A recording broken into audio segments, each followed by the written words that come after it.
Thousands of years had passed since the battles between the two priest castes, which triggered the decline of Atlantis. The mysteries of Atlantis and its magic era had been forgotten for a long time. The invisible forces of the spiritual hierarchy and the Space Brotherhood secretly introduced a brotherhood to erect a chain of world empires. Entire civilizations have risen under the secret guidance and inspiration of this brotherhood. All the secret societies constructed the world's temples and cities, while God erected his temple, man, who had reached maturity in the playground of infinite experience. In ancient Egypt, the Brotherhood of the Snake had been in power for a long time, when arguments originating from the old conflict between the two brotherhoods of Shambhala and Agartha from Atlantis arose and flared up time and time again. This came to a climax in an argument between the Babylonian and Hebrew castes, in which both argued that they were the god race of the extraterrestrials.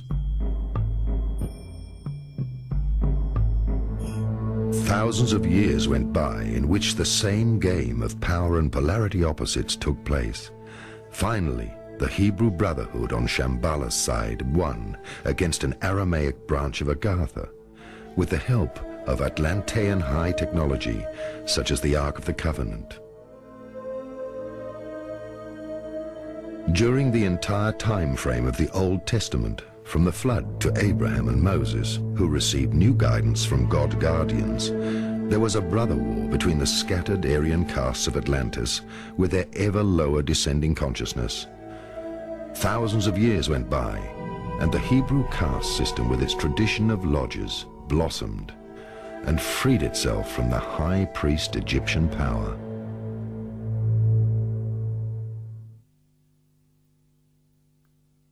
Once again, the spear of destiny was taken from one culture and handed over to another. The Space Brothers secretly inspired the Hebrew priests and guided them in order to direct the newly chosen people of God. The Hebrew leadership role strengthened, and generations grew up under the influence of the deep mystique of the Hebrew initiation scripts and ceremonies of the rabbis. The prophets told the priests that they could foresee the birth of a new Messiah who would bring a new age. The prophecies also said that the Messiah would have incredible abilities and would be more powerful than all the world's kings. So the Hebrew Brotherhood knew for a long time approximately when the Messiah would be born, and they were very afraid to lose their spiritual and worldly powers. No wonder King Herod, when he heard of the birth of Christ, sent people to look for him. The Brotherhood feared that their power would be taken from them. By the time Christ started his work, visiting the scriptural scholars and making it clear to them that God's life was in the inner life of man and not in their dead scriptures, the end of the magical era of the Atlantean Brotherhood was not far off. From Atlantis' dark age to the rebirth of light, the path of becoming human was long and cruel. Through thousands of years, the Brotherhoods worked undercover in all cultures. Thus we can trace their path from Atlantis to Egypt, to the Holy Land, through Greece to Rome, and in all European royal courts. In recent times, they sent their leaders to new countries, such as America and Australia. Today, there are very few countries which have not been led from the outside by the old world order of the Brotherhoods.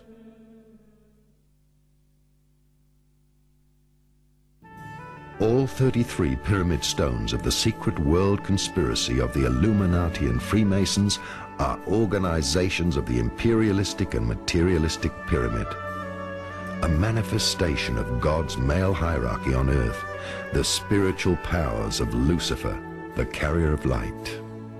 During the time of King Solomon, God's messengers and wardens, the Elohim, entrusted the secret brotherhood, God's temple builders, to construct God's temple. The Freemasons and Illuminati, meaning the enlightened, and earlier called the Templars, had the difficult task of building God's temple.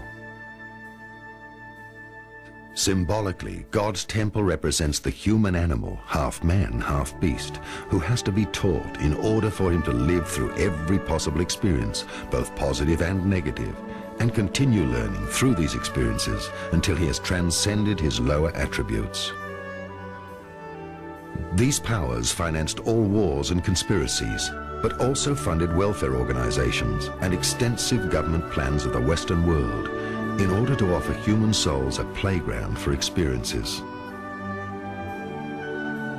Now, for that very reason, we can understand the meaning of I am the one power who desires good and creates evil. I am the one power who desires evil and creates good. Since Atlantis, all leading forces of Western religion and state systems have received partial initiation and helped to educate man. But now the time has come when the temple has completed its purpose and the Elohim reappear to wake up all completed souls. Just as parents who finally have to let go of their grown-up child so that it can be independent, this film will set the stage for the Illuminati and will transmit to them with absolute clarity that its mission and Elijah's prophecy have been fulfilled.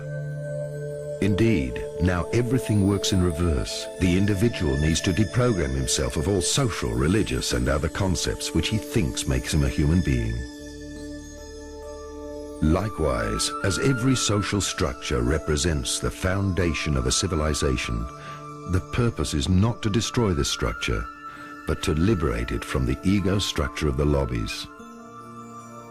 In the same way, the purpose is not to destroy God's temple, the human body, but to deprogram the ego structure. How? By letting go of all negative perceptions. Everything is only an experience, because nobody is totally negative. The negative within us and in the world teaches us how to slowly receive understanding. Without darkness, there would be no experience of light. No matter what we do, we reach understanding of the realization of true love through our negative actions, which lie behind true love. Through this, perhaps we can understand the purpose of this secret brotherhood, which on God's behalf financed and promoted all that is both positive and negative, until finally man has developed to the point where he recognizes a brother in the other person and becomes positive by his own motivation. The growth of humanity into true mankind is like the alchemical gold, which was thrown into the fire until all impurities were separated from the pure gold. On Earth, all social power systems since Atlantis have been led by the Brotherhood of the Snake, which in turn was guided by spiritual and extraterrestrial forces of the Guardians. In short, whether it be monarchy, capitalism, or communism, whichever strive for power and leadership has been spiritually influenced by the sun hierarchies during the Dark Age, and now represents the male materialistic forces. Of course, we have been guided by our religions and powerful leaders during the Dark Age, but these in turn have also been led by spiritual masters. Many people of lower grades of initiation do not even realize that extraterrestrial and cosmic influences of the sun hierarchies have been placed at the top of the pyramid of the lodges. During the Dark Age, sun hierarchies, the Illuminati, are the rulers, accomplished masculine forces, the builders of matter. In the last Golden Age, moon hierarchies, the Luminari, the accomplished feminine cosmic forces, ruled and brought matriarchy. The completed souls of the next cycle unite within themselves the sun and moon, which is symbolically a marriage of mind and matter. The union of man ego and woman soul within a human being leads back to immortality. In the future, the higher self will be a human being on earth. Christianity and the Templar Order. Each time it was written down, the true revelation of the divine was falsified, because every testament always represents an interpretation of that not experienced. This is how the world religions originated, with all their different sects, which strictly followed dead words to the letter and were misled from generation to generation further away from the truth. After Christ's death, his words were wrongly interpreted also, and in parts purposely falsified. During the first century, great disappointment was felt within the first original Christian congregations, when part of the scriptures were falsely interpreted by the secret Hebrew brotherhoods, who stood on the side of the Romans. The Atlantean gospel of the life of the Essenes, Essena, which still includes the teachings of reincarnation, but excludes any interpretation of evil, led through the centuries to the strong division between heaven and hell. Peter, in his last days, recognized what had happened and asked to be hanged by his feet, symbolizing the world's confused situation. Back then, all his followers were only comforted by the knowledge that one day in the future, just before the return, they would be reborn in order to inherit the world. For a long time, Christianity and the secret lodges of the Brotherhood had entered the European royal courts, where various knightly brotherhoods went to look for their roots in the Holy Land. Crusaders from all the European countries started on their journey to the Holy Land. Some of these knights had not been initiated by the Freemason Brotherhood, who had already at the time total control over the Vatican. They were searching for the truth because they disagreed with the activities of the head of the church. Especially during the 11th century, German and Baltic crusaders traveled to Syria, where an old master called the Elder of the Days told them the whole truth about the Atlantean brother war of the priesthood castes. The Babylonian stone plates revealed to them the destruction of the Aramaic Brotherhood by the Hebrew Brotherhoods and the whole truth about the falsification of the gospel of the Essenes and Christ's message. This led to an immediate split from Christianity, and a new order of Templars was founded. After their return, the Templars used their newfound knowledge of Atlantis and built the Grail castles throughout all European countries. They introduced the money system and enjoyed a high reputation. Later, they were persecuted by the church. The old lodges followed, and the Inquisition began. Some of the knights came to Vienna, Heilig and Kreuz, where they established several monasteries and castles on sacred geomantic energy sites, where they kept part of the knowledge and scriptures. For centuries, part of the Templars' knowledge was hidden in and around Vienna. After the Inquisition, the old brotherhoods again seized power in a new disguise. Part of the Freemasons and of the Illuminati were directly evolved from this Templar Brotherhood. At the turn of the century, there was a monk in Vienna, a member of the Templar Order, who did not quite fit into the picture of the Brotherhood. He left the Brotherhood and the monastery near Vienna and took the name of Lance von Liebenfels. He later founded the new Templar Order. Lance von Liebenfels mingled his Templar knowledge with the Bhagavad Gita translations, which describe the battle of the gods of Atlantis. Later, he taught specifically that the Aryan race of the Brotherhood was the god human beings, and that the Chandalan were the godless beings. They were involved in endless battles, as mentioned in the Indian mysticism. His worldview was that the Hebrew Brotherhood was the direct descendant of the godless, which suppressed the world of the Aryan gods during the Dark Age. Another interpretation was that the Nordic and Germanic people were the only descendants of the Atlantean Aryan gods, and that their origin could only be identified by their blonde hair and blue eyes. Indeed, this is the root of racism. Since the time of Atlantis and its sinking, two castes of priests fought against each other, the Shambhala and Agartha, constantly changing into new shapes and new cultures. The earth and its eras may only be a mirror of this spiritual argument. In Austria, the old Austrian Templar monasteries are situated all along the river Danube. One of them stands in Branau, the birthplace of Adolf Hitler. We can only guess as to whether Adolf Hitler in his youth met Lanz von Liebenfels already at the Branau monastery, or whether he met him later during his years of study in Vienna. We can be sure that Lanz von Liebenfels initiated Hitler into the old Templar knowledge, the brother war of Atlantis, and into the falsification of Christ's message, the persecution of the Aramaic Brotherhood by the Hebrew Brotherhood, and all these secrets of the past. There is an indication that the first contact happened in the Branau monastery, where there is a copy of the Roman lance of the Legionnaire Longistas, which Hitler searched for even more fervently than for the Ark of the Covenant.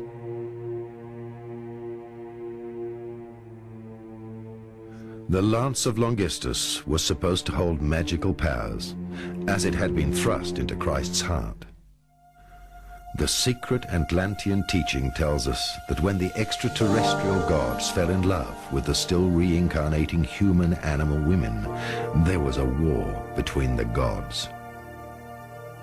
The dissidents, the fallen angels, were banished to become humans. The last remains of the fallen gods from Atlantis were the kings of the Indo-Aryan castes and priesthoods. These Aryan priesthoods were dispersed by the incoming black races of the subcontinents, and the era of the gods came to an end. For thousands of years, the god humans from the stars were incarnating into humans, while the Indian scholars were still fighting over which of the descendants of the Aryan gods belonged to the animal-human race.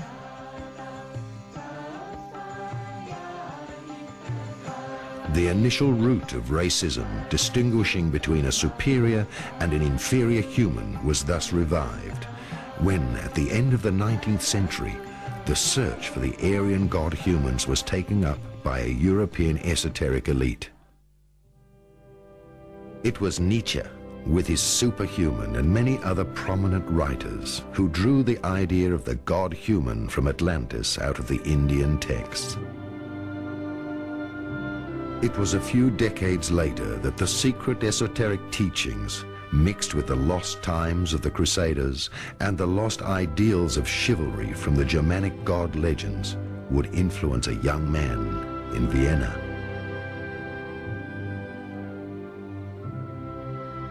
In Hitler's childhood, his father beat his mother while under the influence of alcohol. Thus, the desire to free his mother from evil as a knightly hero grew in the young Adolf Hitler. Already in his early youth, Hitler took refuge in the romantic world of Germanic legends, in which good wins over evil. This mysticism of the polarity of good and evil reached its peak in Vienna with the study of the esoteric literature of the Indo-Aryan battles of the gods. In these ancient texts, and in the first lectures of the contemporary authors, the worldview of the young Hitler was even more split into good and evil. In Vienna Men's Hospice, and inspired by these texts in solitary moments, Hitler forged his worldview.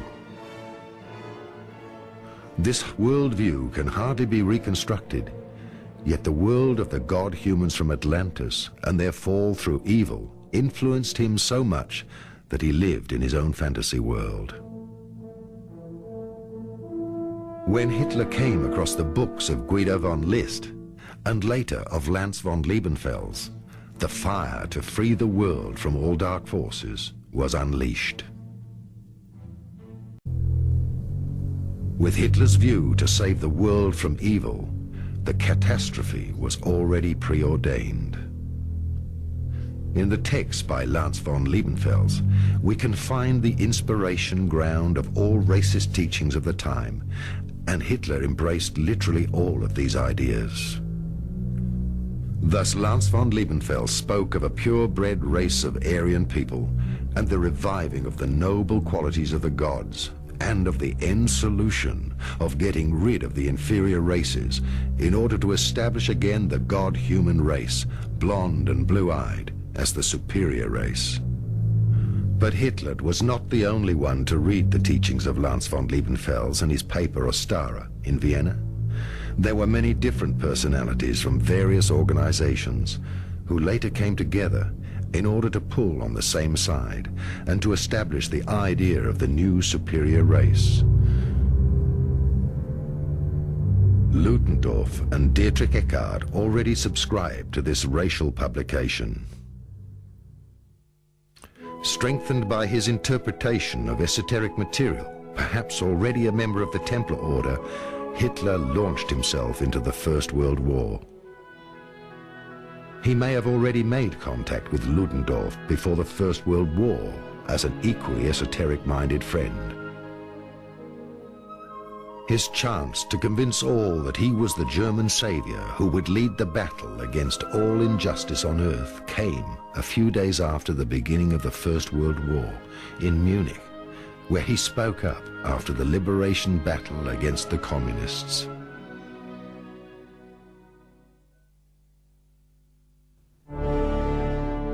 For a long time, he kept secret his esoteric knowledge and his membership of one of these esoteric sects. It was only when he came to power that people started to think about the idea of a blue-eyed race superior to all other races. A new Atlantean god was to be bred again, who would embody the godly qualities and psychic abilities.